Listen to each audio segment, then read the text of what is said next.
সব ছেড়ে বেরিয়ে পড়ো এবং জেনে রাখো, প্রেমমগ্ন আত্মার পথ এই জগতের সকল পথের ঠিক বিপরীত।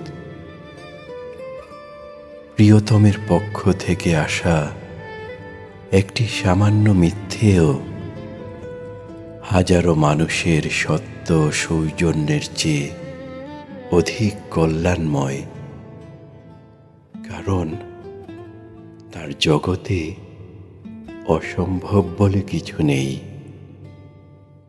সেখানে শাস্তিও এক প্রকার অনুগ্রহ,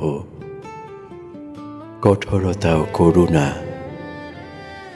আর অপবাদ হয়ে ওঠে সুগভীর প্রশংসা।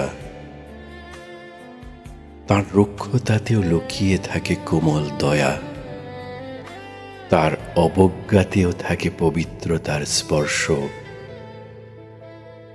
প্রিয়তমের কাঁটায় যে রক্ত ঝরে তা গোলাপের সুবাসের চেয়েও মধুর, তুলসীর ঘ্রাণের চেয়েও পবিত্র। তিনি যখন তিক্ততা দেন, সেই তিক্ততাও আত্মার জন্য অমৃতের সমান।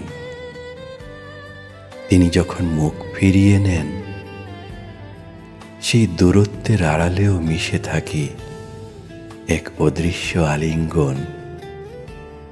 আর যখন তিনি বলেন, আমি তোমাকে আর চাই না, সেই প্রত্যাখ্যানও আসলে প্রাণের উৎসধারা থেকে বয়ে আসা এক অনন্ত জাগরণ।